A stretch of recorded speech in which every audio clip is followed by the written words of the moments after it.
No. How are you? You could.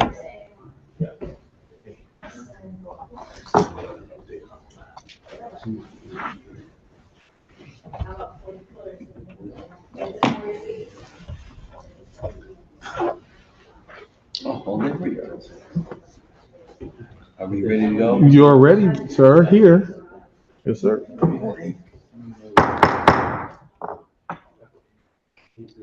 Good evening. We are beginning the meeting. I invite colleagues, please, to sit down. I'll begin by reading the published notice. Aldermanic Notice, New Haven. The Finance Committee will hold a public hearing on Thursday, April 23rd, 2026 at 7:00 p.m. in the Aldermanic Chambers, 165 Church Street, New Haven, to hear the following. A workshop to review portions of the annual city budgets proposed for the fiscal year commencing on July 1st, 2026. The following city departments will be heard.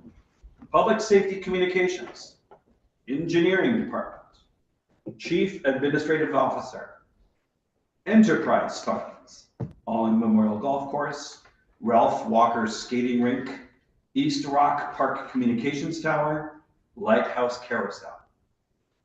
These items are filed with the city clerk and may be inspected at room 202, 200 Orange Street, New Haven. Per order, the Honorable Adam Marchand, Chair, attest Michael Smart, City Clerk. If you need a disability-related accommodation, please call 3 business days in advance, 203-946-7651 voice or 203-946-8582 TTY. Public comment or testimony may also be submitted via email to publictestimony@newhavenct.gov before 2:00 p.m. on the day of the meeting. Meeting can be viewed on Board of Alders YouTube page. Next, we'll have introduction of committee members, starting to my right. Charles Punto, Ward 17. And Marchand, Ward 25. Dylan Moore, Ward 18. Anna Festa, Ward 10. Well, thank you, colleagues, for being here. I also wish to recognize our colleague Alder Kim, who is here this evening as well. Okay, so I just read the published notice. There was one error because it's kind of boilerplate language that gets put into all the notices. This is not a public hearing. We are hearing from department heads and coordinators, but there will be no public hearing portion tonight. But have no fear, all you members of the public. There will be a public hearing next Wednesday, the third and final public hearing on the mayor's proposed budget. I'll have more to say about that later on. But tonight we're simply having departmental workshops with the departments that we mentioned in the agenda. And so it'll be a conversation between the alders and the city staff who come to present. When the city staff come forward, we will invite them, please, to give us their names and addresses for the record, and then they may begin. Lots of us nowadays have cell phones or pagers, probably not pagers, but who knows? Or walkie-talkies. Whatever they are, make them be quiet. We don't want to hear your ringtones or beeps or chirps or whatever noises your device might make. Put it on mute. If you need to take a phone call, please do. Outside. If you need to talk to a colleague, please do. Outside, so that we can proceed without any interruptions. So those are the announcements, and we will begin with the first workshop, Public Safety Communications.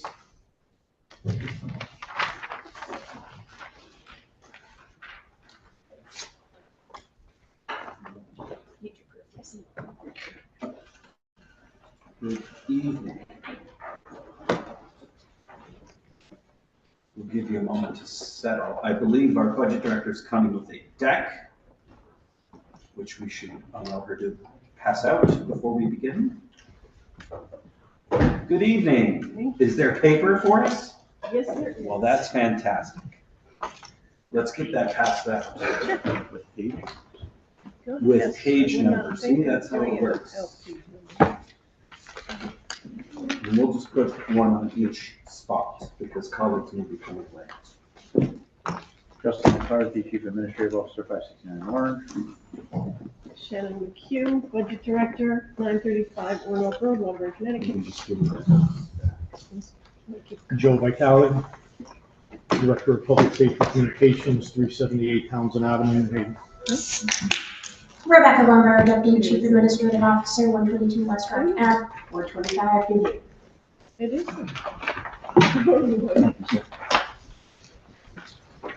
Okay. This is the wrong one. This is the wrong one. It's preemptive. So- Okay, so we now have the deck for the Tuesday workshop, which is wonderful. Our budget director will get the right deck, but we will proceed. Should we keep it? You might as well. I think we can keep it. I don't think the information's wrong, it's just, We're not gonna go over it tonight. it'll be, We're in a Budget topic for a Workshop 3, future. not 4.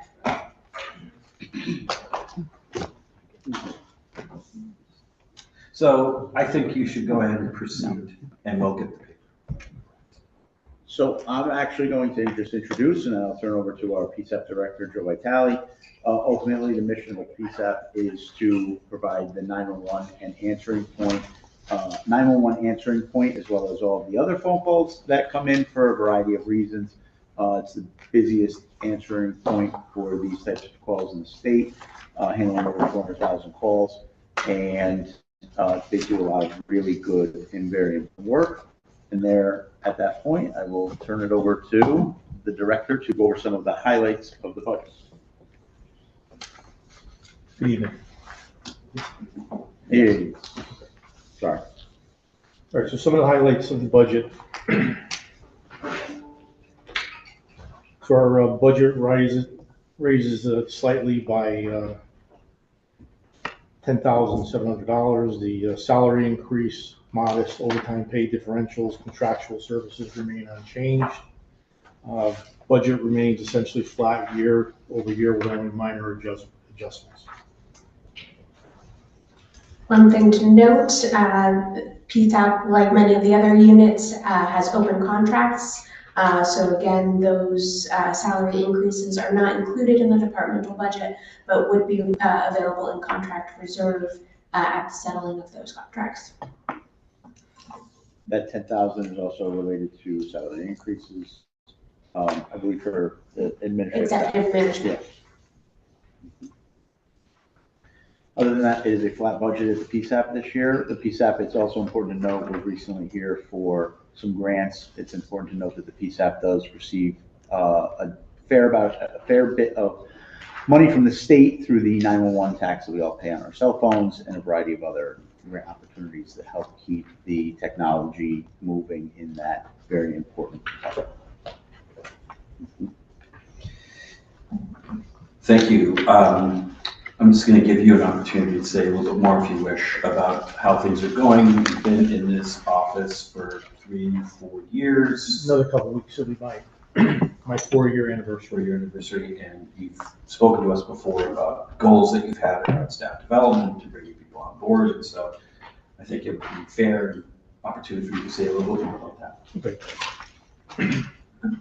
So in my budget narrative that I introduced,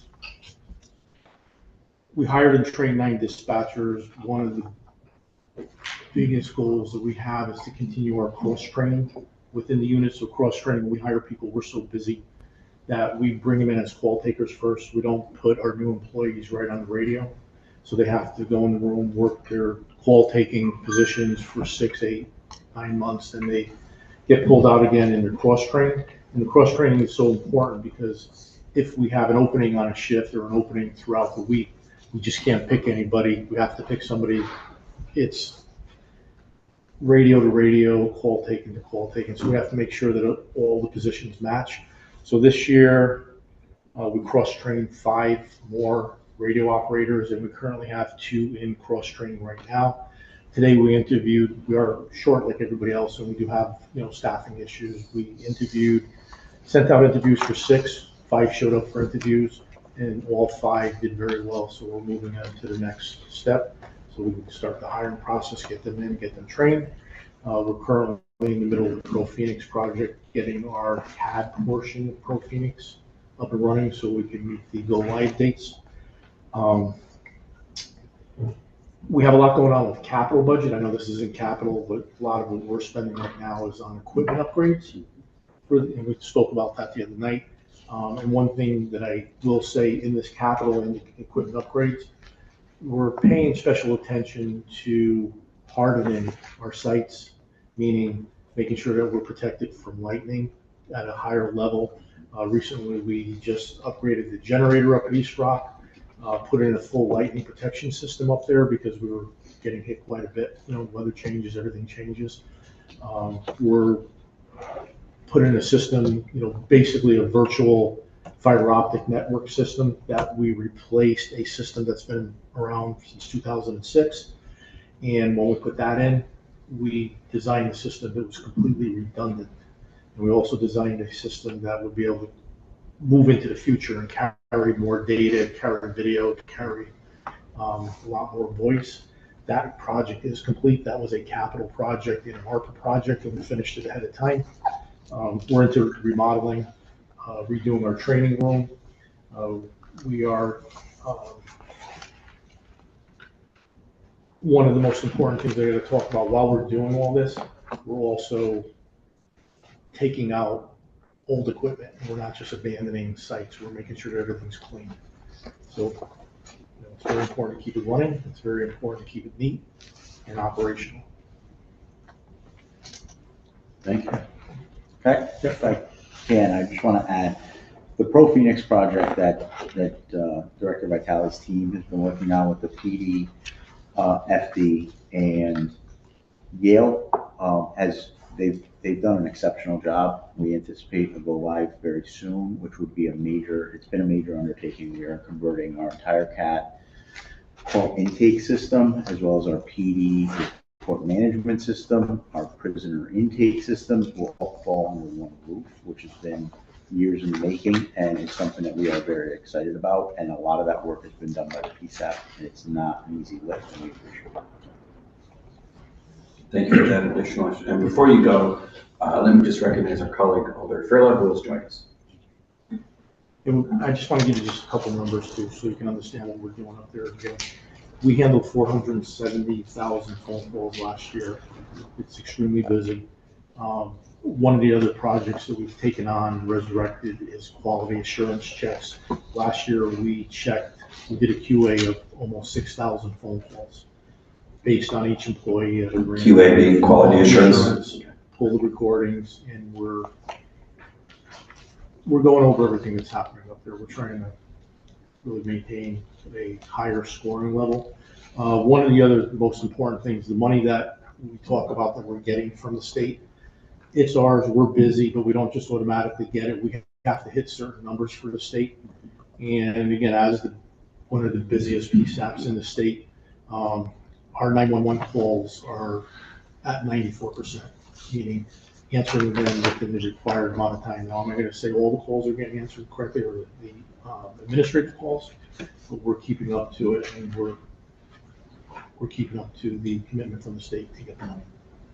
The last grant that we came to, it was, I think, Monday for the state grant. That's an over $200,000 grant. Already sent in, already applied, and just waiting for the final approvals. Great, thank you for that additional information.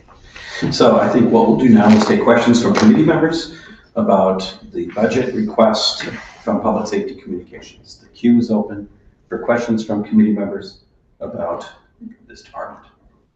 Alder Festa.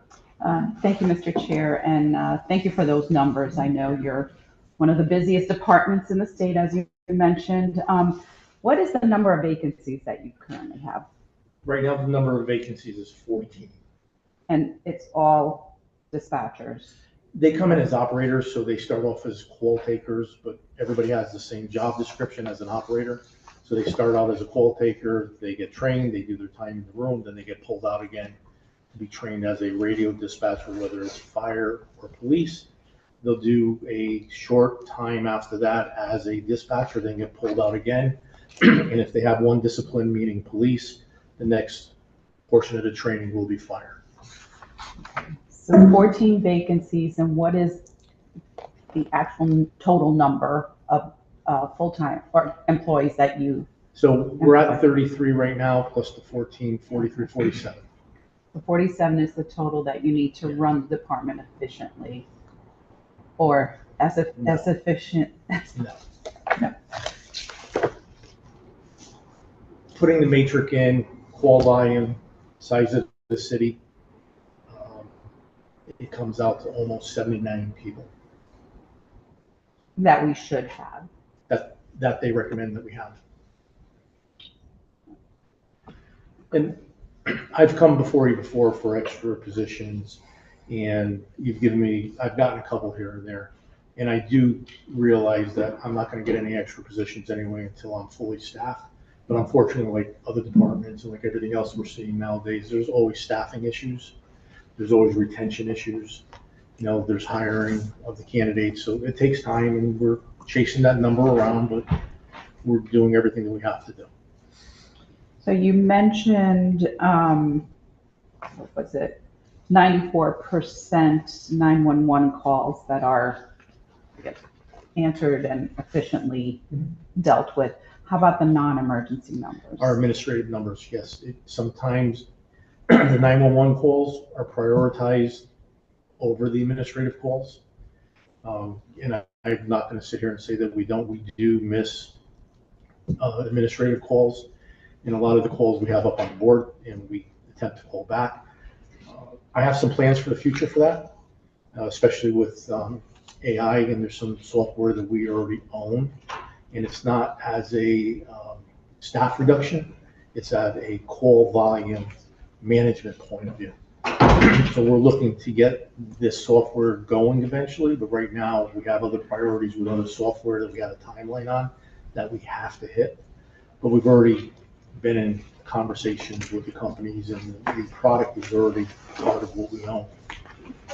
And you, did you want to add something? Yeah, I just wanted to clarify, the 94% is not the calls answered, it's the calls answered within the ideal time frame. So it's within 10 seconds, is 94% of the 911 calls are answered. Okay. Yeah, because non-emergency seems to be a concern amongst residents. So let me break that number down for you also. Out of that 470,000 calls, the 911 portion of it is 160,000. That's a lot of it by itself. But think about the rest of the administrative calls and the issues that we have up there. We're open, we're accessible, we're called for everything, and we're called for other departments, and we're called for a lot of other information throughout the city, and it bogs down the administrative ones. A lot of times people will call 911 for an administrative question. Unfortunately, that call will get directed over to the admin line, and then they will be in the call queue.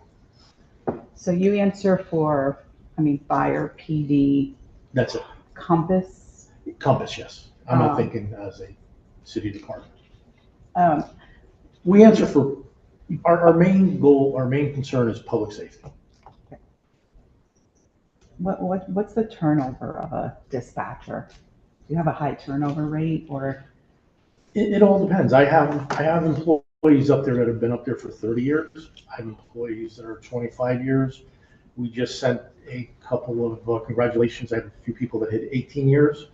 And then I have very good qualified people that come in the room after they're trained. They walk in. Some don't last a day. Mm-hmm.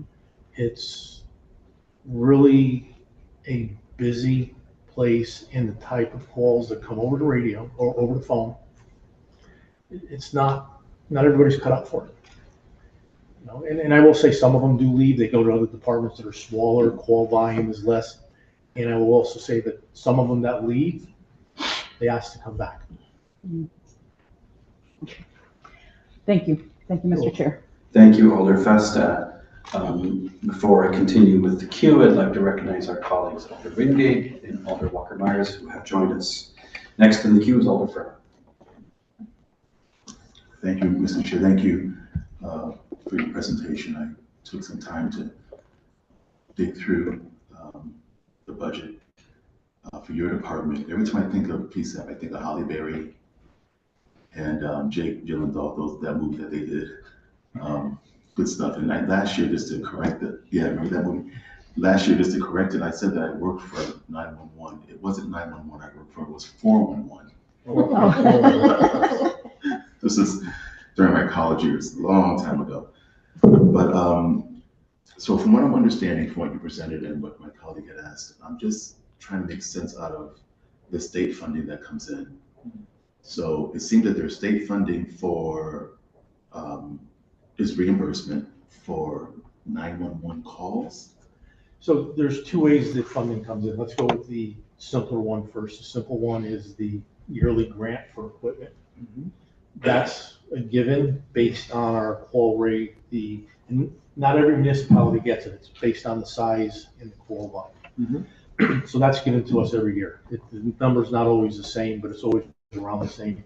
But it's also a matching grant. So I have to have, so this $205,000 grant, I have to have $205,000 in my budget. But even one other catch to this, I have to have the full amount in my budget and pay for it in full before they give me the matching fund. So that's why, I have the capital money. We're watching it every day and we're making sure that we have the money to pay for it. And then once it's settled and I get the reimbursement, then we move the reimbursement money into more equipment.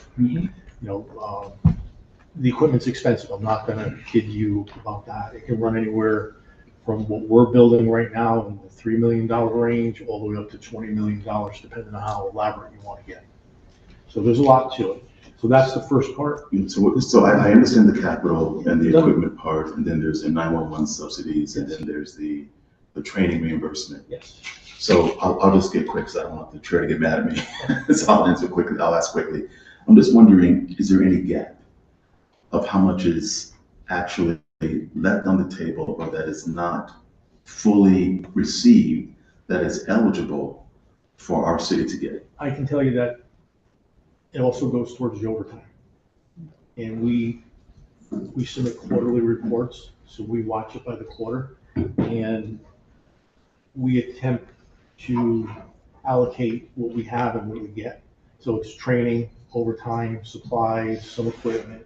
There's a whole list of line items that we can spend the state money on. This year, I can't tell you how much we have spent or left on the table, but I can get all those numbers for you. We just finished our last quarterly report this week. Through you, Mr. Chair, that would be good. And just one other question being answered. Oh, thank you, Mr. Chair. I'll mention and then I'll be finished after this question. So I'm just wondering whether the city is fully leveraging the money that we come from the state, because we need every penny possible that we can get. And I'm glad you mentioned the overtime and the personnel costs. And as I asked, it would be good to get those to see if we can get percentages, it helps me better. But if it's a whole number, then we can just figure out, just offset it. But because you had mentioned that there are, that you need more staff to man the thousands of calls that we get. And so for that consideration, we want to make sure that we are leveraging as much as we can get through state funding to kind of help make up that gap. And those reports are available. Like I said, we just finished our quarterly. The last one that was due, we are up to date with all the quarterlies. We work with management and budget with the quarterlies. They're done out of my administrative office up at the PSAP, but we can get you those numbers. That'd be great. But when my final comment, and then I'll go, because when I looked at the budget, it's really confusing. The way the book is, I couldn't offset anything. So it's interesting how it works. So basically, we allocate the expenses of overtime and training that match what our quarterly reimbursement is back to the grant. So we hit the grant first before we hit those general funds. Great. Thank you. Very helpful. Thanks again for your presentation. Thank you, Mr. Chair. Thank you. We're just going to take one moment to integrate Alder Hamilton. Good evening. And I would ask Alder Rodriguez to cut behind me because I think she could do that more easily. Thank you. And then we'll get ourselves situated. No problem. Thank you. And we'd like to recognize our colleagues, Alder Hamilton and Alder Evelyn Rodriguez, who have joined us. and we'll give them a moment. I also want to recognize Alder Miller, who has joined us as well. The queue is open for further questions about public safety communications, the budget request from this important department. Further questions from colleagues about public safety communications. Questions from colleagues about public safety? Seeing none, thank you so much for your presentation. Please do. And as we transition to the next department, which will be the engineering department, we'll give our budget director the opportunity to hand out the deck for tonight. Colleagues will notice that we already have a deck in front of you, but that's for next Tuesday. We get a preview, so you can hold on to those. That will be for next Tuesday. The deck coming to us now is for the workshops tonight. So we'll just take a moment to get those out.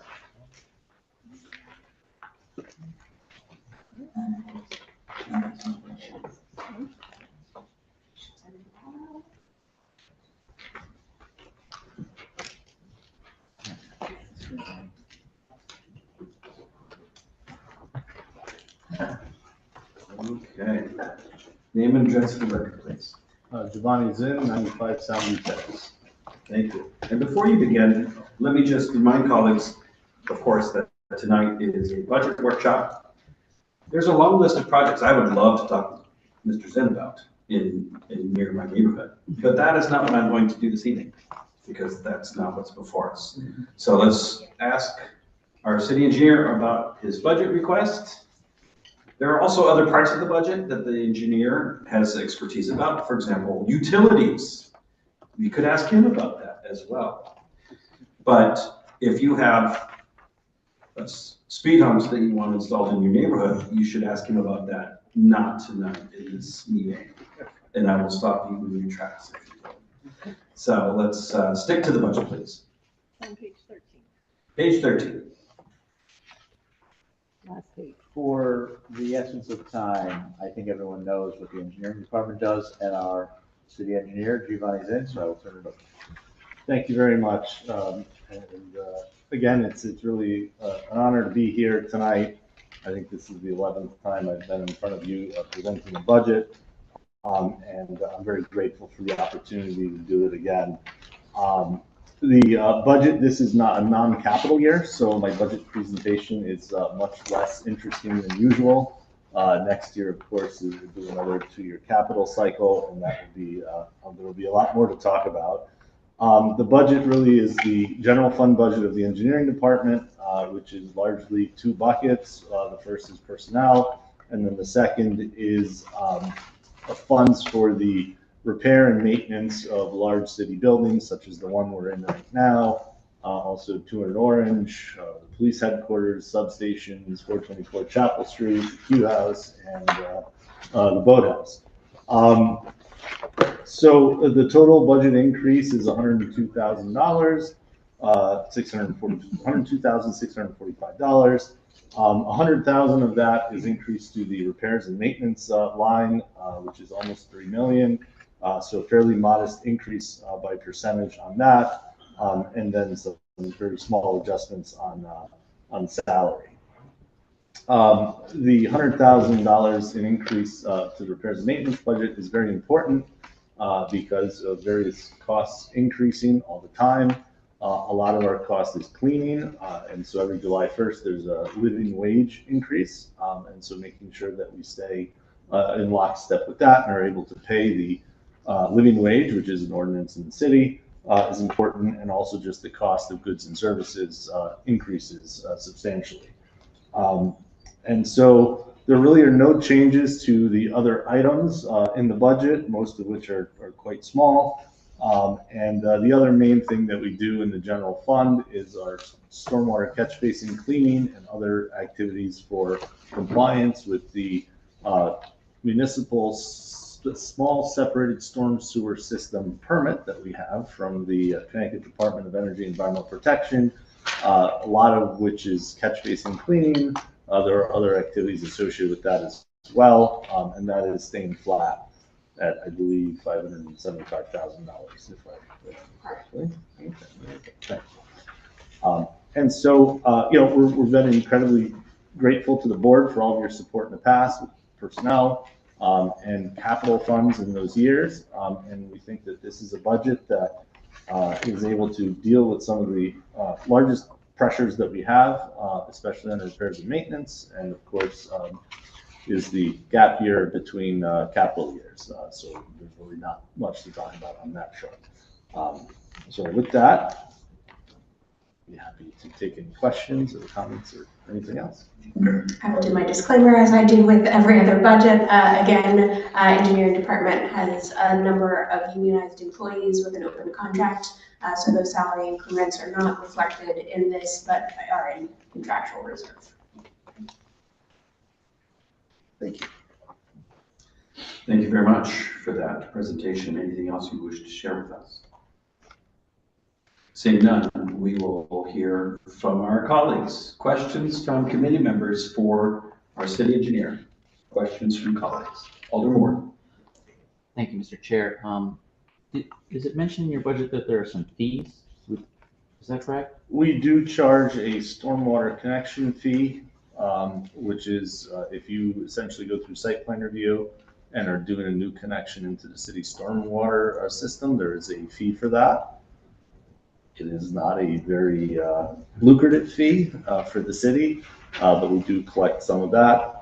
There's the other fees we have are related to people wanting copies of things in our vault. With the advent of cell phones and cameras, that has dropped to essentially zero, which is good because it probably cost me more in staff time to collect the funds than those fees. So, but generally speaking, we do not handle much in the way of fees. Okay. Thank you, Mr. Zinn. Thank you, Mr. Chair. Thank you, Alderman Moore. Further questions from colleagues for the city engineer, Alder Festa.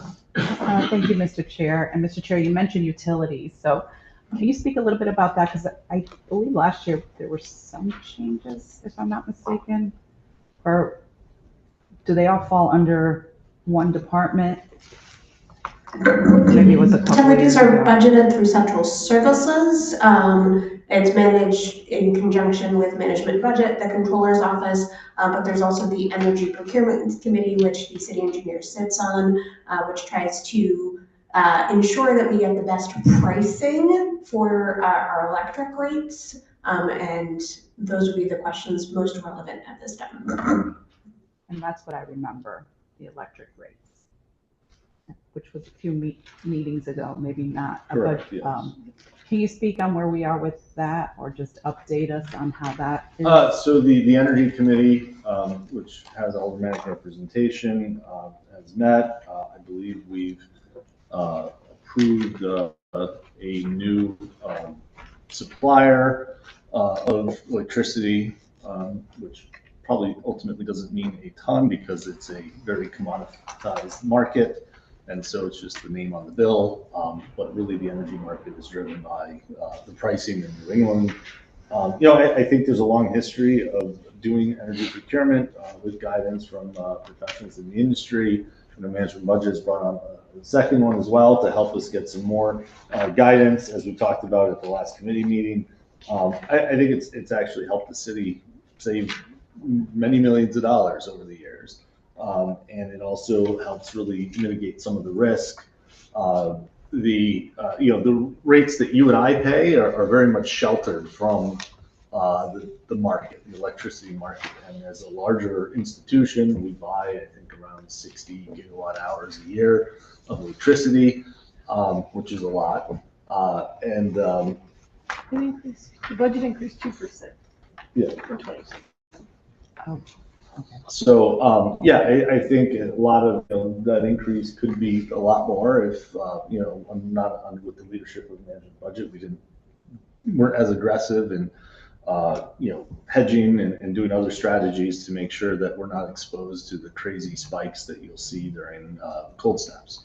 The one place where a common person gets exposed to the energy markets is actually Texas. If you'll remember from a few years back, they had that really cold snap, and Texas allowed people, if they wanted to basically buy electricity on the day ahead market. And so, some people were spending thousands of dollars a week on electricity because that's what the price is spiked so high to. So we use a strategy through the Energy Committee of hedging where we buy ahead blocks of energy. And that protects us from these huge price spikes like we saw during the two big snowstorms, for example. That was a time when you really saw spikes. And when you buy in blocks like that, if for some reason the price drops lower than what's in the block, do we get a discounted rate? Do we go down to that, or we're locked in? No, you're locked in. And so it's an opportunity to, there are obviously times where you're locked in and the price might be lower, but there are also a lot of times when it's higher. So it's really an opportunity also to put a cap on your price and say, to Shannon's point, predictability is worth a lot of money. Yeah, it's more predictable. I mean, we were lucky in February where we did lock in at 110. Price went up to 213. That was great, perfect timing. Now we're, we got our new contract in order, and we're looking at the data to see if there could even be summer opportunities depending on what the data tells us. Well, how long are these blocks for? They could be 1 month at a time. Oh, okay. That's a lot of work for The data, we get these data feeds Okay. that tell us exactly when would be a good opportunity based on market. And these prices include our schools? Is it everything? Okay. And are there ways that we could be doing a better job in saving? Because you go by the schools and it seems like the lights are on, and I get that the custodians are also cleaning, but is there a way maybe to have sensors at night where lights turn off when that floor is not being utilized or cleaned? Yeah, I think there's certainly ways of doing that. There are incentive programs for sensors. Sometimes sensors can be quite expensive for what they do. And depending on whether the worst thing you can possibly do is install an expensive sensor system, and then it's such a pain for the users that they all override it, right? And so you have to be fairly careful with how you do that. I know the schools have done a lot of converting to LEDs, which I think is the first thing you want to do, is because that drops your usage by a lot immediately, and it's kind of guaranteed, right? Once you get into controls, it's not only do you install the controls, but you also have the occupant behavior you have to work on. It's something we obviously have to continuously work on in our buildings. I'm sure there's a lot more we can do, and we are trying to do. But yeah, the price to payback sometimes can be pretty long on control projects, depending on what they are. So in certain targeted spots, it certainly makes sense. And then just lastly, Mr. Chair, capital budget, how are we looking with that as far as what your needs are? How much have we gone through and how much is left? That obviously varies line to line. I think a big part of what we do is trying to manage our lines and, make sure that we don't get to now and don't have money for the second year. On the other hand, there are things that break, things that need to happen, right? I think tomorrow we're putting 2 new HVAC units on the top of TT&P's shop at 42 Middletown Avenue. They both had failures of their heat exchangers this winter. So I think I'm very grateful to the board, to the mayor for the allocation of capital funds. We're also able to use those capital funds often as matching for other grants and things like that. So it's incredibly important from that way. In terms of our capital asks for next year, that's a process we start usually in the fall, and we'll have a lot more to say a year from now. I just updated all the capital reports for the monthly report, so you would have fresh data, but it'll be released on the website on the 28th, and it'll be all broken out exactly how much is spent so far. Oh, awesome. I was actually just going to ask through the chair if we could have that information of what we spent for each of the items in the capital budget and what is left. Yes, and just so we have an idea. The 2024 bond offering, because there's still outstanding principal, and then also for 2026. So both of those will be in the report to be released on the 28th. 28th of 2 days. April. It's one of the sections in your monthly financial report. Okay. Thank you. Thank you, Mr. Chair. Thank you, Alder Festa. Next in the queue is Alder Furlong. Thank you, Mr. And Chair. then the queue is open. Good evening, Mr. President. Thank you for your presentation. I think the 100,000 repairs is modest, but thank you for being modest with it. And I know that we're not finished with the with the positions, but let me just ask, are there going to be, or are you projecting any position changes or promotions?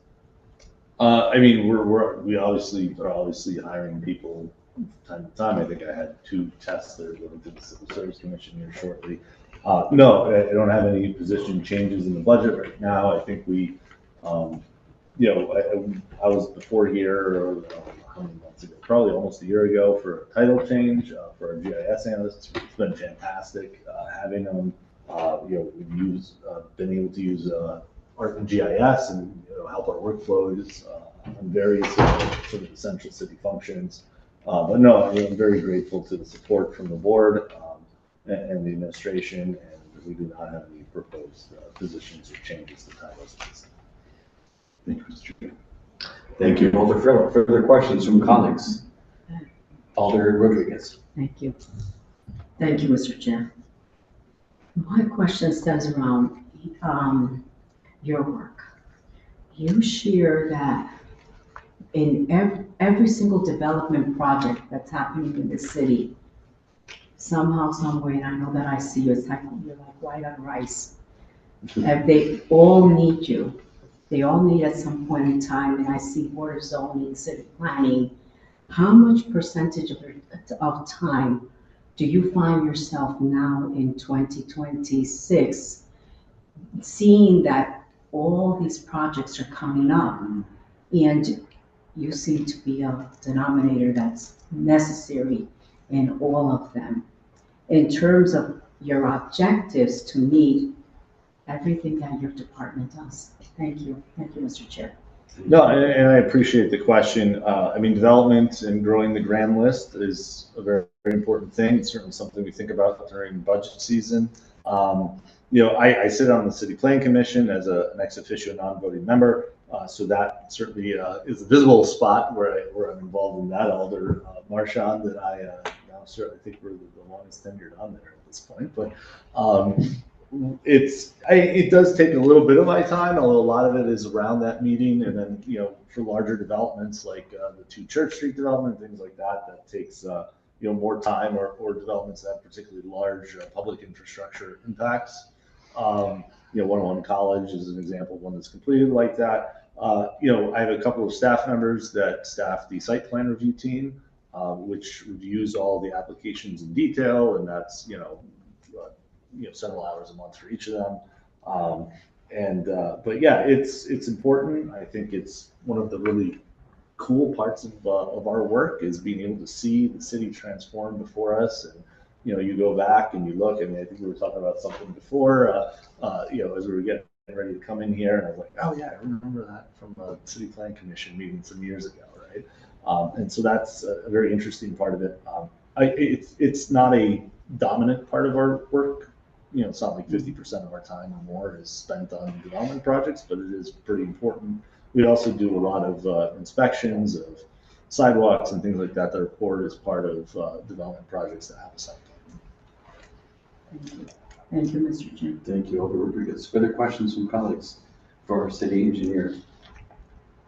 I have a couple.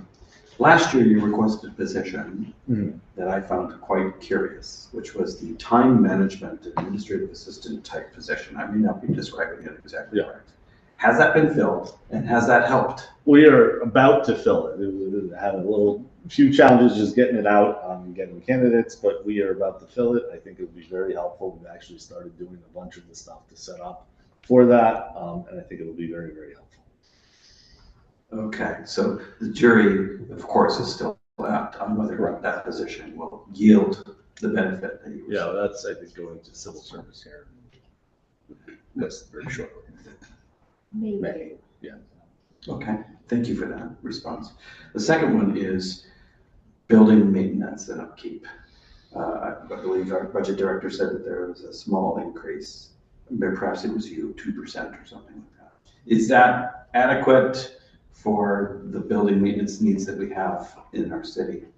I mean, I think it given the light of everything that's going on, I think it helps a lot to keep sort of where we're at. I think we've done a fairly good job with dealing with some of the issues that our buildings have, also through the capital budget. We've spent a fairly significant amount of money, for example, on the facade of City Hall. You saw the scaffolding that was up. I think we have one last bit of coating to do on the chimneys. There's one last leak on the front side of City Hall, but I certainly remember in 2005 when I was an intern in the planning department that my cubicle leaked like crazy then, and it sort of had till then, and now I think it's sort of the first time that it hasn't. And so it's important things like that. You know, the elevator that's been out in this building, you know, we ordered that as soon as we got our funding last July. I finally have a pre-construction meeting for the rehabilitation of both elevators. We're going to do one and then also modernize the second one to replace the apparatus of it here coming up. So there's a lot of sort of longer lead time items, but as far as sort of the general fund is really more of the maintenance and upkeep. And I think having that tick up is important, even if it's a fairly modest amount, just to keep the level of service fairly similar to what we have, because I think that a lot less expensive than these large capital projects is just staying on top of things so you get more years of service out of what is there. Could you or our budget director just remind us of what that number is? There was $2.1 million put in for building rehabilitation that in the last capital budget, and I'm looking now for the additional.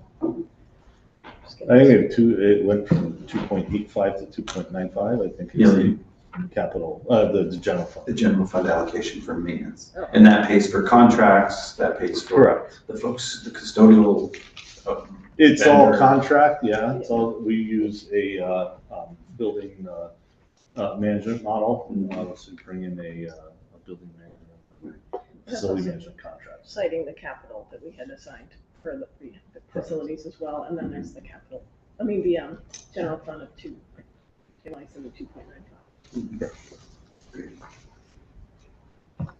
Any further questions from colleagues for our city engineer? Alderman Furley.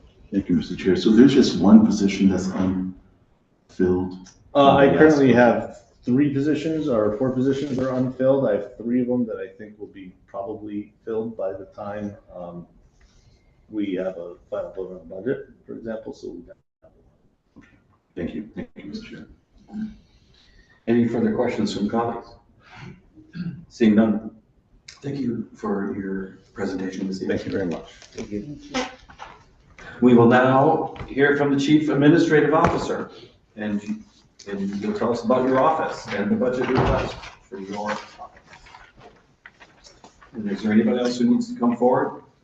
We have a supporting team behind us. They are welcome to join if they'd like. If not, we will just bring your attention to them. They're coming forward, which they're of course welcome to do so. I think we might need another chair, which we can grab from there. Thank you so much. Oh, we've got 3. Okay, we will get chairs. Oh, I'm happy to sit in the back.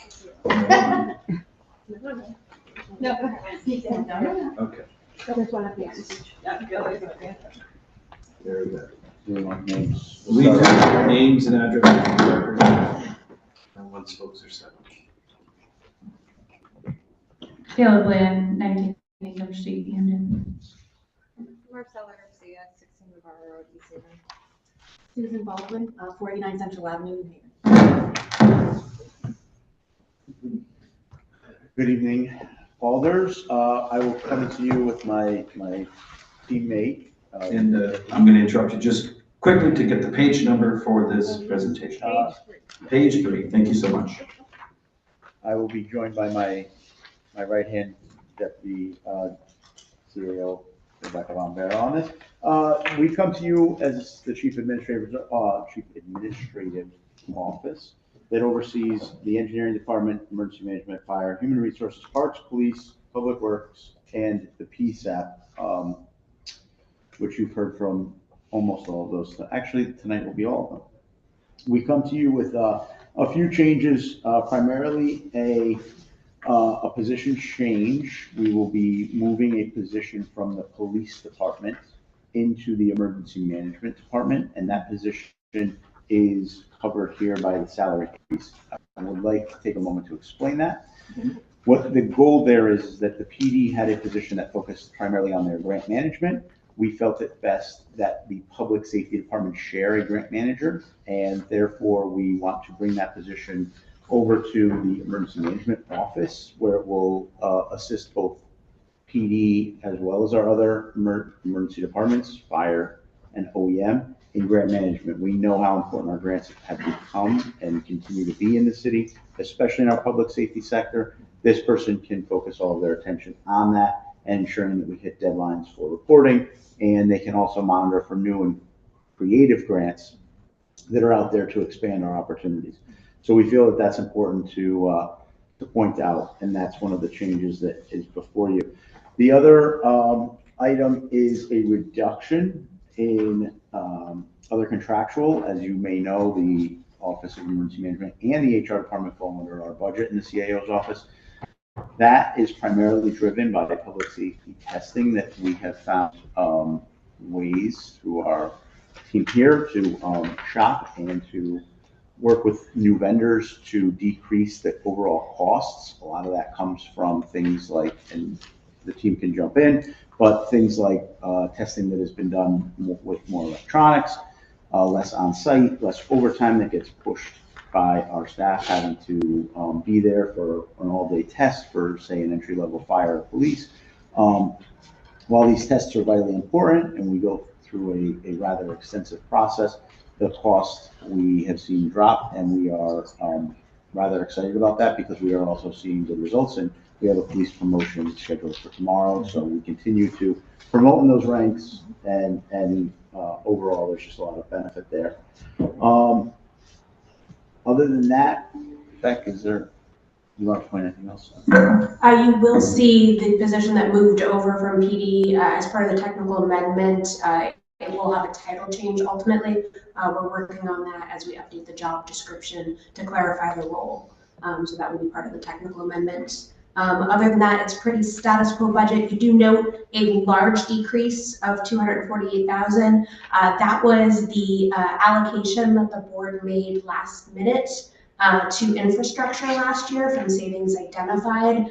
We did not want to be presumptuous that would be reoccurring, so it was not part of our request this year.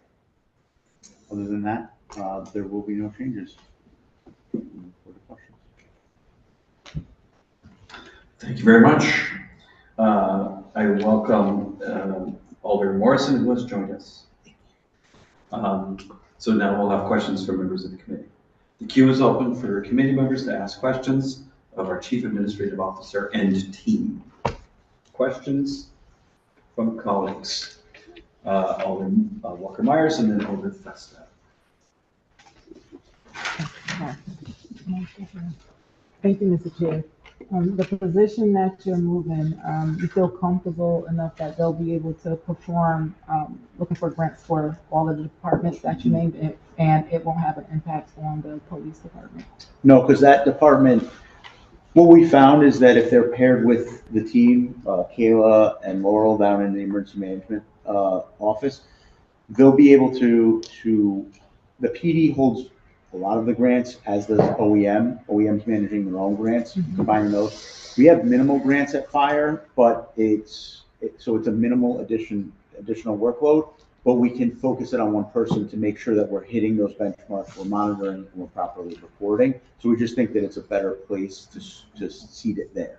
We're also seeing more and more overlap between the grants on the deliverables. So a couple of our congressionally directed awards lately have been for technology, and that technology is shared throughout the emergency management divisions. So by centralizing the focus and the decision making, we can actually improve the outcomes.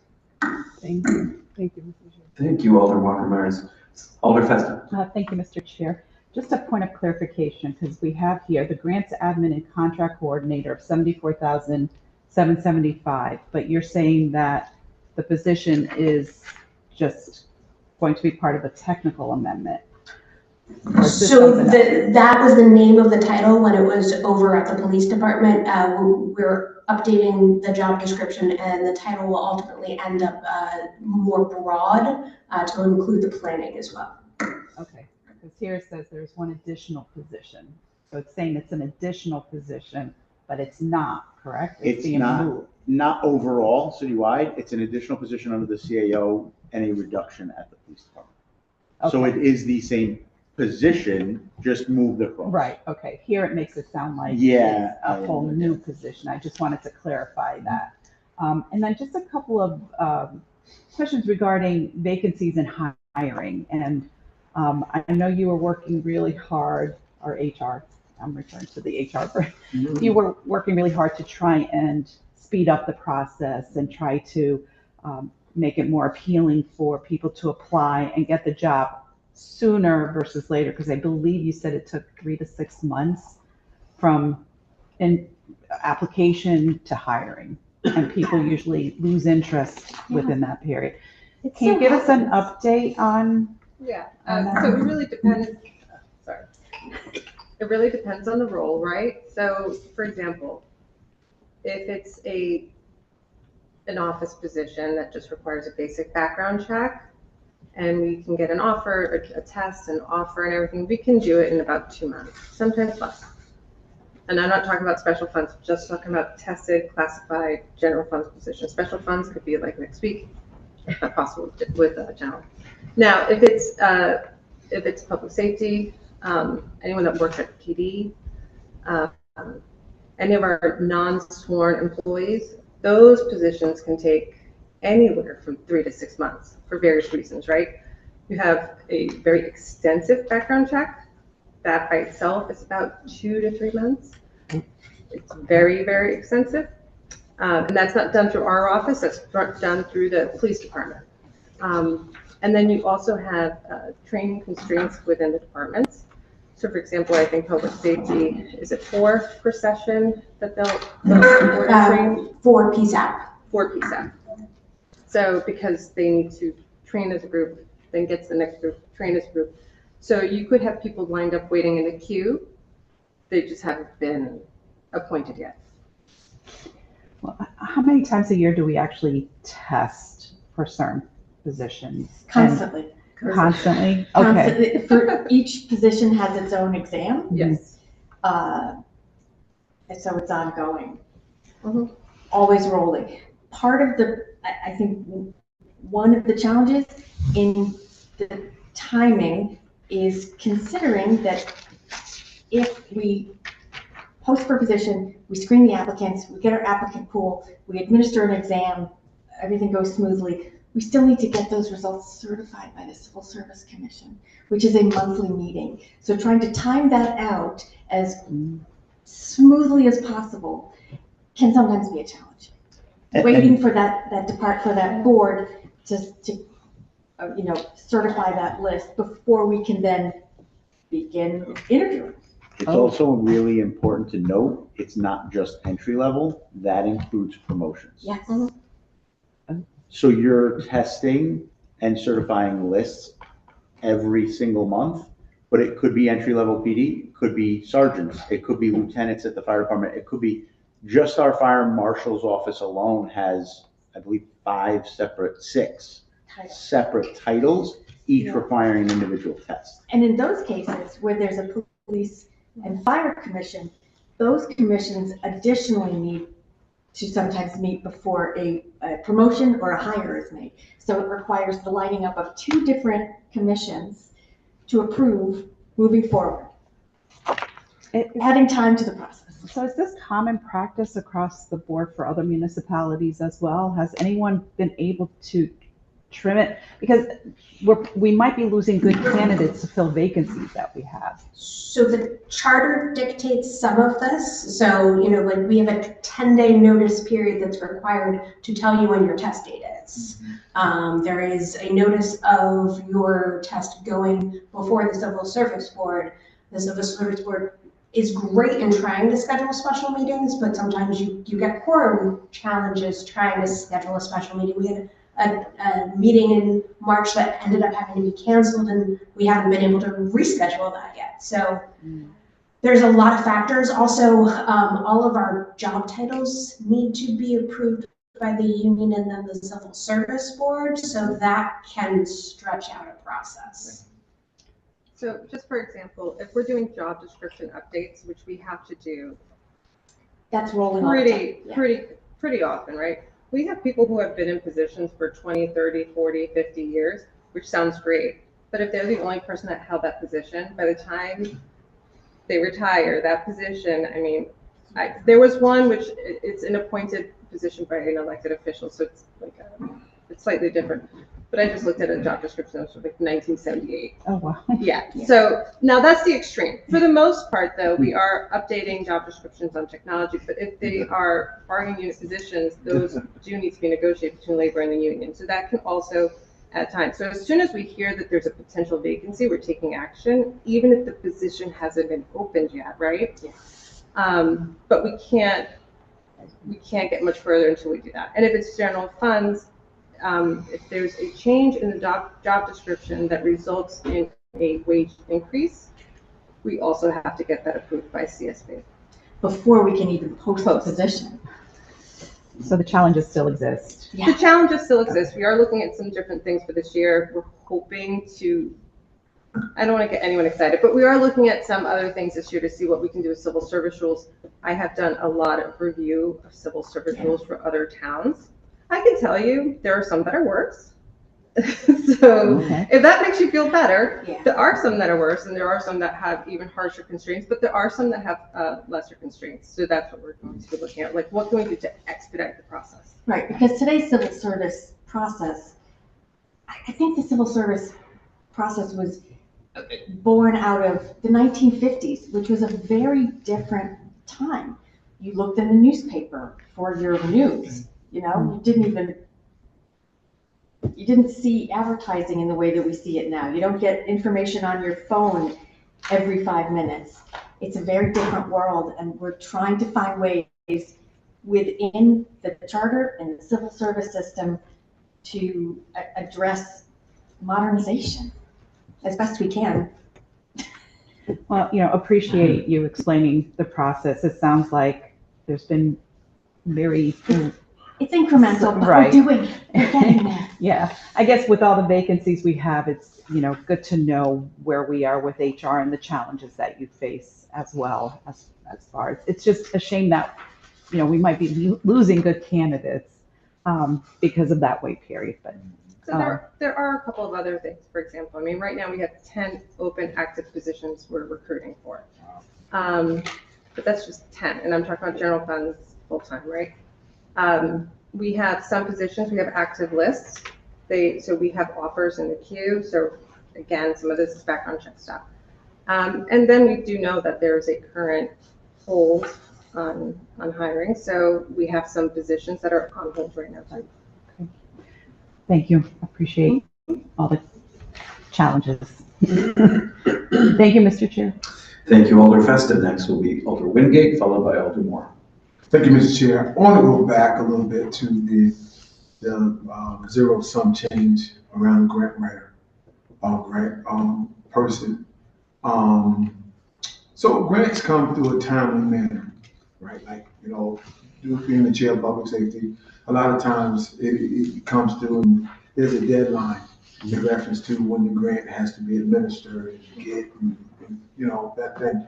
So I don't know if it's a concern, or should it be, or can you tell me more how you think this person will be able to handle both situations for police and fire? Simply because I understand that we had one, particularly for the police, and she was great, by the way, that got a lot of grants. So I'm just, if we're gonna spend the money, I hope we spend the money wisely to get, all the grants that we can get. Just to speak a little frankly, I have, because we've lost the grant writer at PD, I've taken over a lot of that work myself. Right. I write all the emergency management grants, and I also submit and handle much of the fire department grants as well. They help me write the narrative, but I'm pretty much doing all of that right now as the director of emergency management. So I think that they would be able to handle all of this, police, fire, and OEM, with the ability to still, I don't have the time right now to go out and kind of look for new grants. We kind of stick to you see the same ones come to public safety every time. And I think we do need to start being a little bit more creative. We're struggling to get some of the grants because they're through Homeland Security.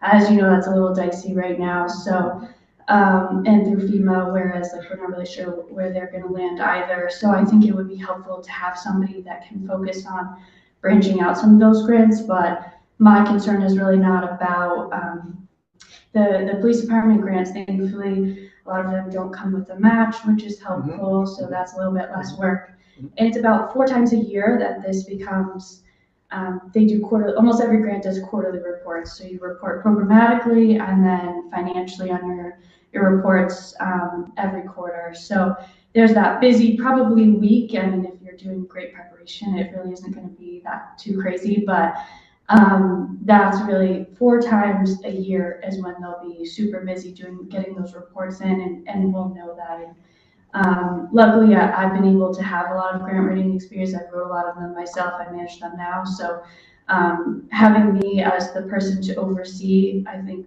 we decided made a lot of sense because I'll be able to help train the person and kind of hand over that work so I can focus on some other things myself as well. It'll also allow the individual to put eyes on what we're spending that money on and track usage, burn rates, and anticipation for the future. Right now, there's a heavy reliance on the teams to give us what they need, right? So we ask for priority lists and tiers, and if you got this much, how would you spend it? Those types of conversations could be happening all the time and not just as things are popping up, right? So it's rather than reactive. yeah, I think that's the best way to put it, is a good use of a resource. I'd like to point out also the Office of Policy Management and Grants. We're also ready to implement, we have a new grant management system, it's OpenGov, which is going to facilitate, especially on the financial side, the reporting and tracking of the reporting and all of the reimbursement requests and things like that. So that rollout is just getting started. We're going to have our first real discussion about it at the end of this month with coordinators, and then train the rest of the departments. So we're trying to find ways to help as well from our office. Are you using AI? It does use AI. It's really intuitive. It's a really good system where you can search. You just put in a keyword and you'll get what you're looking for. It has some capacity for grant research, but we also have another software that does more, it's more federal grants and more foundational grants. But it's something that we're thinking really, we're thinking a lot about, and we're trying to figure out the best way of working collaboratively to get as many grants that can serve the city and that we can manage and we have the capacity for if possible. Thank you, Mr. Chair. That was great. Thank you, Alder Wingate. Next is Alder Moore, and then the queue's open. Thank you, Mr. Chair. The Lighthouse Carousel Enterprise Fund budget is a part of your department, right? It is, we'll cover. That's coming up shortly in the agenda. Oh, next. Yes, Thank you, Mr. enterprise Chair. funds are coming up shortly. So we'll get back to you. That sounds great. Further questions from colleagues on the Chief Administrative Officers? Mr. Chair, I have one question. Alder Rodriguez. Thank you. In reference to the position of grants admin and contract, are you saying that 74,775 is compensable salary for this position? It will likely get adjusted as part of the technical amendment. And the initial goal had been the $18,000 cut elsewhere was going to go there, but that got lost in the wash. So as we finish the job description update, it will be identified as to what positions it matches in the city, and then that salary will be set. Thank you. Thank you, Mr. Chair. Thank you, Alder Rodriguez. Further questions from colleagues for the Chief Administrative Officer's Office? Chief Administrative Office, I guess is another one we could say. Goodness. Further questions from colleagues? Seeing none, we thank you for your time and your service. And we'll now move on to the enterprise funds. Thank you very much. Thank you. And that's a different set of pages. What page numbers shall we go to? Starts on page 6. Starting on page 6. So we'll go through each. I think Well, let's start with the first one and see how it feels. If it feels like we can go through all four of them, we will, but if it feels like we need to stop at each one, we will. So let's just see how it feels. So we have before us today 4 enterprise fund budgets. Some of them are reflected in our budget as enterprise funds, but they're not actually enterprise funds. So we'll note that as we go through them. And I have our Parks Director, who is responsible for several of them, very happy to be transitioning these over to him. First up is the Ailing Memorial Golf Course. You've heard from us about the golf course a number of times. We have a new operator out there, and the fund is doing very well. We have just completed a bunch of upgrades at the facility, and due to those upgrades and the new management and the good weather, we're making good revenue. So enterprise funds, as you guys probably remember, are budget neutral. So the revenue that is produced at the entity goes to support the functions at the entity. So you see before you the projection for both the revenue and expenses over at the Ailing Memorial Golf Course. It resulted in a positive result so that we can continue to build the fund for future improvements now that we just completed our last set. And with that, anything Max wants to add? Yeah, so the golf course is doing really well right now.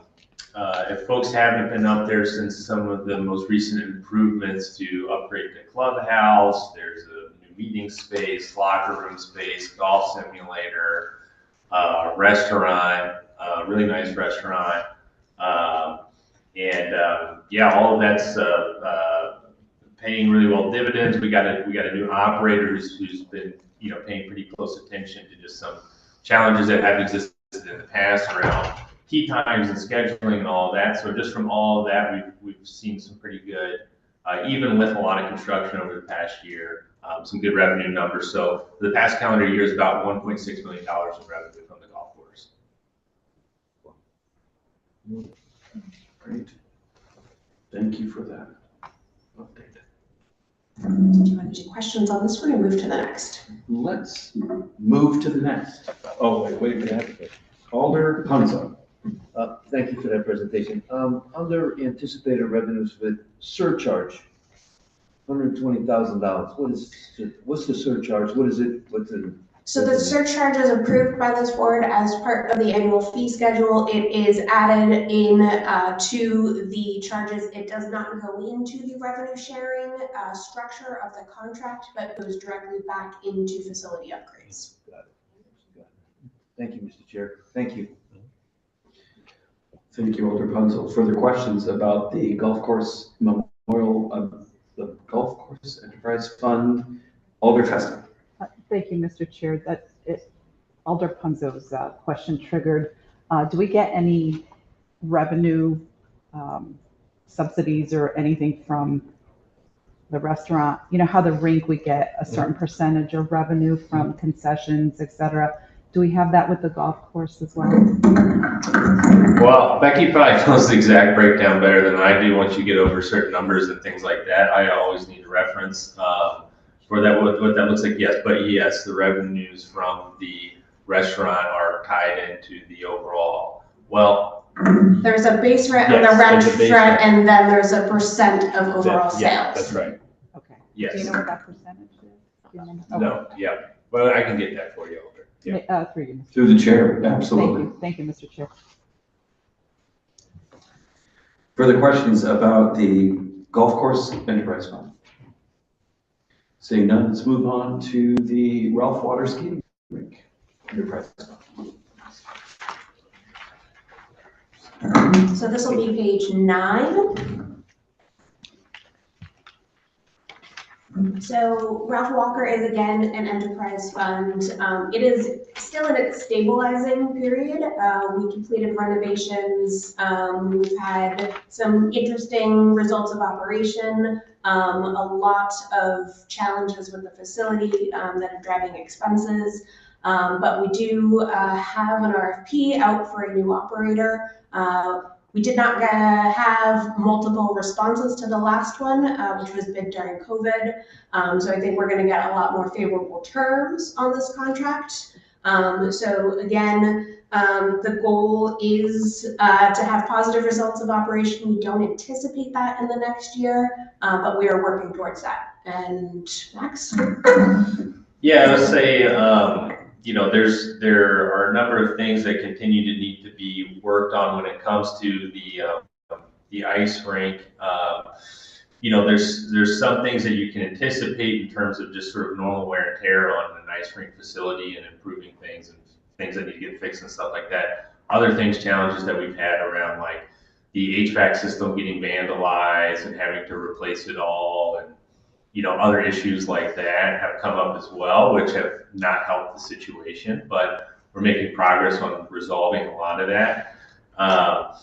There's a set of just sort of facility improvements that need to happen with the ice rink.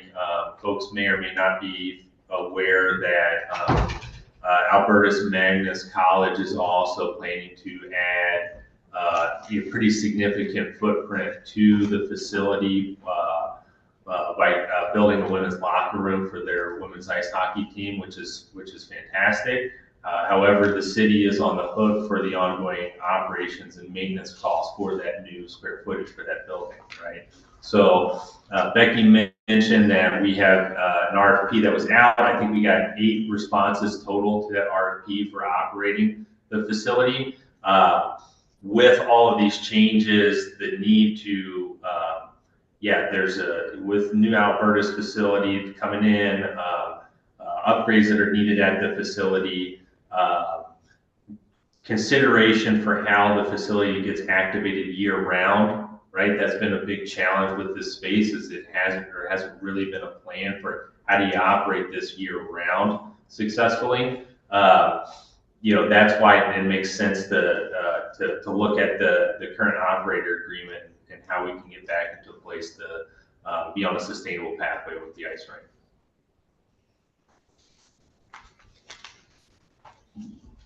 Thank you for that information. Questions from colleagues about the proposed budget for the Ralph Walker Rink Enterprise Fund? Questions from colleagues? Alder Fest. Thank you, Mr. Chair. I mean, it looks like we're running at a loss. And so does it have to do with the vendor, that we're underutilizing the space? Because we get something do we get anything from ticket sales from Albertus? No, that's not part of the agreement there. And there was also a revenue share portion built into the last contract that didn't really materialize. And as Max said, a lot of our challenges have been in those unanticipated. At one point we had a theft of all of the underlying metal of the bleachers. The compressors have been hit twice now. So we're doing some of this is for security upgrades. Okay, so we are doing something where this won't happen again, or at least try and make it harder for it to happen again, because those are big costs, as we can see, because I'm sure those are. Yeah, I think we're working really hard to control the expenses, but also hope that the new contract will increase the revenue potential. Yeah, and there's a double negative impact here too, because when these impacts happen to the ice rink and it's not performing financially like it should, a lot of these costs for repairs and improvements and things like that, they're coming from our parks capital budget. So money that should otherwise be going to other park projects is not going out the door for those projects. It's going to the ice rink. So it's really crucial that we work really hard over the next couple of years to stabilize this facility and have a good plan for year-round operations, because I do think that is another component of you have potentially a really nice facility that is a covered outdoor facility for events and things like that, that hasn't been utilized in that way, right? So having a good game plan for how the rink can provide service for the community, can be a potential revenue earner in all seasons, that's something that we got to get figured out. was that part of the RFP too, that question where it Yes. needs to be a year-round usable facility? And I mean, we also rent out the facilities to hockey teams, don't we? Well, the operator will do the renting out. So that's all revenue that's captured through the operating agreement that we don't necessarily manage directly. Okay. Yeah. Great. Thank you, Mr. Chair. Thank you, Alder Festa. Further questions about the enterprise fund for the skating rink? Alder Punzo. Thank you, Mr. Chair. It seems like you have a security problem. Mhm. I mean, are we working on that? Because I know those compressors are very expensive. Yeah. Very expensive. So I mean to say, that might be something that could help us. I mean, I'm not sure, I'm not that aware of, how that's happening. Could it be prevented? Yeah. So I'll say, so we moved all the compressors for the HVAC system to the roof, right? We did that. We're going to improve some fencing around the facility this summer once we get to the off season. There's some other things. We just put new lights on the exterior in some of those places that were sort of hard to monitor and things like that, right? So we're taking those steps right now. We also noted some concerning behavior around the rink. We paired up with the police department, with the district manager, and with the newly formed community support task force. That's become a regular stopping point for the community support task force to do rounds, engage with some of the folks that were likely participating in some of these activities, right? So with Max's team, we have regular meetings with PDO. The other thing to note is a lot of these things occurred during the off season, so the new year-round focus on programming will help to mitigate that. Thank you, Mr. Chair. And there's also a goal to improve the fields, to have more activity on the fields, which would be good behavior and that positive activation. We know for a fact the positive activation helps with positive behavior. That's what I was going to say too. So if we want to get the field renovation projects done, in the future we'll have the Mill River Trail going through that area as well. Having those positive activations will affect the security situation and create new opportunities for use of the facility. Thank you. Thank you, Mr. Chair. Thank you, Alder Punzo. Alder Rodriguez. Can you share, thank you, Mr. Chair. Can you share with me in reference to insurance? Because I see here a zero balance. So I just wanted to know. So years ago, the contract agreement for the ice rink was very different in terms of the expenses. The expenses were itemized instead of on the vendor. So right now, the current contract and operator agreement is a base rent and then a profit share. Previously, the contracts were a revenue split after the expenses, and the expenses were paid out of the fund. So we shifted some of that burden away from the city, and these line items remained. It's just all other contractual now. And then it just overall, the city's self-insured, so we don't have insurance for the ice rink. It's part of our overall policy. The operator has its own insurance that it manages. Thank you. My concern is that if these compressors, if you're replacing and there is no insurance coverage for any of this equipment, Mr. Chair? So I don't think we would hit any type of our deductibles for the amount of damage done in these instances. The deductibles on the self-insurance plan are pretty significant. Thank you, Mr. Chair. Thank you, Alder Rodriguez. Further questions about this enterprise fund? Thank you for your question, colleagues. We'll move on now to the East Rock Communications Tower Enterprise Fund. Page 8. Page 8, thank you so much. So the East Rock Communications Enterprise Fund was once a true enterprise fund. Once upon a time, many moons ago, there was a market for cell towers, and at the top of East Rock Park, our communication tower was a hot commodity. It is now really just serving public safety purposes. We've got 2 tenants, one of which is CMed, the other was Greater New Haven Transit Authority. So that's the revenue we see. Expenses, we do budget what our full expenses would be, but most often hit grants first for any upgrades that are needed at the facility. So this is more of a special fund now, even though it still exists in the enterprise fund. It's mainly in a spend down mode because we were very profitable with revenue at one point when there was a market for these. But again, we always will hit grants first before we hit this fund for expenses. Happy to answer any questions. Thank you, Deputy CAO Bombera. Further or questions from colleagues about this fund? Alder Festa. Thank you, Mr. Chair. PSAP mentioned that there were upgrades made to the tower. Were the costs covered by the revenue from the fund or? ARPA covered the latest upgrades. The ARPA grant? ARPA fund? Oh, okay. So those upgrades were covered by ARPA, so nothing was touched from the fund? Correct. Okay, perfect. Thank you. Thank you, Mr. Chair. Thank you, Alder Festa. Further questions on this particular enterprise fund? My question for you is how long before it's depleted and what's the plan then? So in my 5 years here, I think I've paid 2 invoices out of this fund. When we didn't have eligible grants to cover, it was minimal maintenance. I think one was because we had a lightning strike at the top.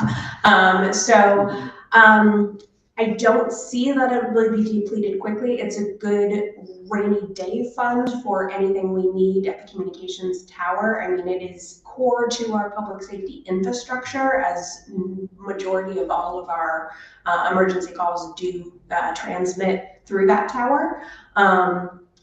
And, you know, if and when these funds are no longer available, it would go back to grant funds, the general fund, or our capital funds.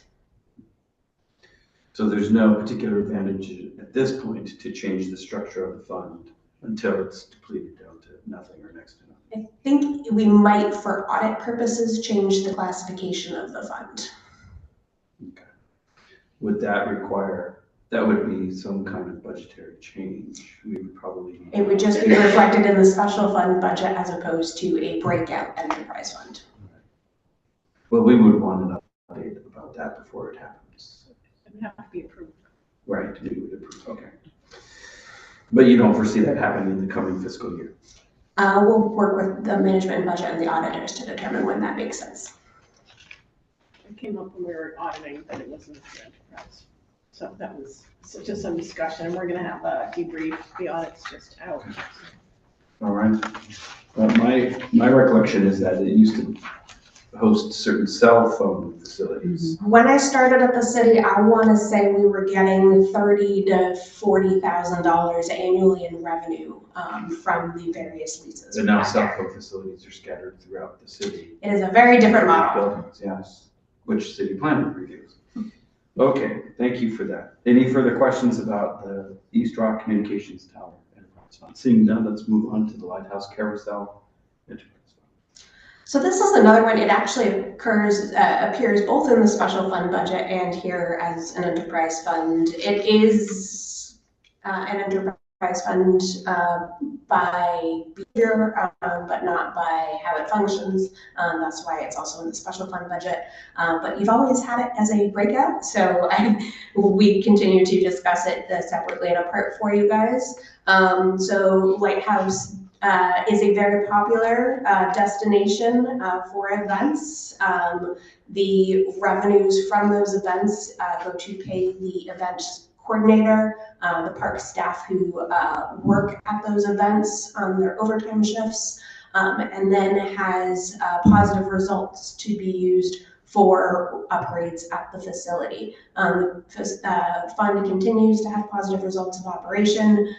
Note, it is a historic facility, so some years we might spend down some of those positive results to maintain the hugely valuable historic asset that we do have out there. So with that, let Max elaborate. Yeah, so I think it is important to remember that the Carousel Enterprise Fund is tied just to the Carousel building and the events and operations associated with that building.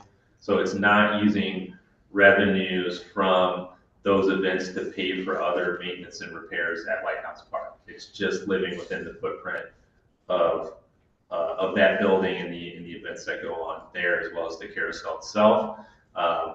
So, you know, all the fun perks that come from managing an antique carousel in terms of how do you repair the damaged horse, to where do you source the organ that plays on the inside.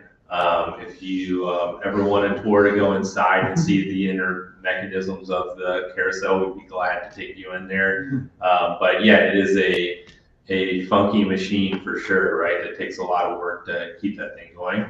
And then the building itself, you know, has its is a really great historic building. It also has some of its challenges in terms of being a historic building. It's a building, you know, without insulation or other things like that too, right? So, you know, the maintenance and upkeep work that go on for that, largely painting, windows, things like that, doors.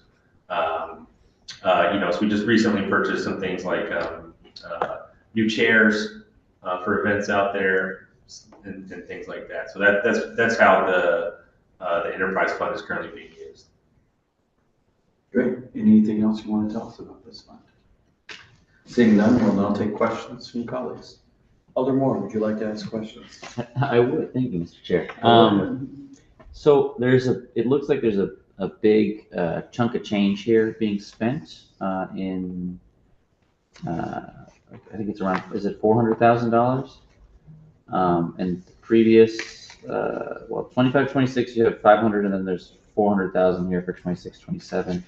Can you talk a little bit more about what that's going towards and whether you anticipate that to continue during, you know, into the future, or whether it's So we generally budget the available funds in other contractual in case we have a project that comes up. So sadly, in a hurricane year, we actually have to evacuate the entire carousel system and move it to high ground, which is not a cheap undertaking, but it's a $2 million asset that we need to protect. So that money is there for anything like the painting projects, glazing upgrades, but we don't want to overexpend our budget. So that's why we budget the full available reasonable amount for that other contractual line, just to safeguard us. Yeah. We're not spending all the money. I see. So some of it is a contingency to move, and some of it is for maintenance and upkeep. Is that correct? Yep. Okay. Thank you. Thank you, Mr. Chair. Thank you, Alder Moore. Further questions about this enterprise fund? Alder Fest. Thank you, Mr. Chair. With that being said, is there, due to its historic I'm going to relevance, ask you to use the microphone, please. Oh. Thank you. Due to its historical relevance, are there grants through like historic societies or whatever that help with some of these costs? I want to say over the last decade, we've received 2 or 3 small grants for the upkeep of the carousel. They are few and far between, but we are one of the award-winning carousels in the country. So we are eligible for those. Yep. Eligible, and we applied. When available, like I'll say, like it is a real challenge. Like you can imagine, the carousel enthusiast community is not getting any younger, right? So the folks, right? But the main sort of folks that had been there in the past are largely not there anymore. Oh, interesting. Right. So that same philanthropic community that existed at one time is much diminished from what it was previously. Interesting. Yeah. For the overall facility, they are eligible for some of the historic restoration grants. We'll continue to chase after. One of the challenges that we're not eligible for on some of them is because it is an uninsulated, wash-through building that is in a floodplain. So there are some vulnerabilities there. which we have plans and contingencies in place for. Okay, thank you. Thank you, Mr. Chair. Thank you, Alder Festa. Further questions from colleagues about the Lighthouse Carousel Enterprise Fund? Alder Punzo. Thank you, Mr. Chair. The entry fee, for cars coming in, does that go right back into the enterprise fund or is that separate? It's separate. That is not part of the carousel. Okay. So that stays within the city. That's right. Did you have any number on that? In terms of total revenues, it's in the few $100,000 range. From gate entry. Yep. Thank you, Mr. Chair. Thank you, Alder Punzo. Further questions about this item? Anyone else? Seeing none, thank you so much for your presentations this evening, and you are all dismissed. It was a pleasure. Thank you so much. I just remind colleagues that in our possession are the decks that were used this evening, but also the decks that will be used next Tuesday. So that concludes our agenda this evening. Before we adjourn, I would like to make a couple of announcements. Next week is a busy week for us. We have 2 meetings of this committee, Tuesday the 28th and Wednesday the 29th. Tuesday is both a monthly meeting and a budget workshop. And we're going to have 2 voting items to hear, both multi-year contracts, IT-related multi-year contracts, and then we'll have departmental workshops following that. So a fairly full agenda on Tuesday. Wednesday will be a big evening. And it's more exciting than is currently published because we're adding an item to it. That item will be the new agreement between Yale University and the city, the voluntary payment item that will lead off our agenda. And then we'll have the 3rd and final public hearing on our mayor's proposed budget for next fiscal year. And then we'll conclude with the budget workshop for the Board of Ed. I expect these chambers will be filled with people who will have a lot to say. And so be ready for a long evening on Wednesday. Those are the 2 next meetings. And then after that, our next meeting will be May 11th. So we're not through this yet. And some of the more exciting moments are yet to come. Alder Punzo. Mr. Chair, I make a motion to adjourn this meeting. So moved. So it's been moved and seconded by somebody over there. Thank you so much. Any discussion of the motion? Seeing none, all in favor, please say aye. Aye. All opposed, say nay. The motion carries. We are adjourned.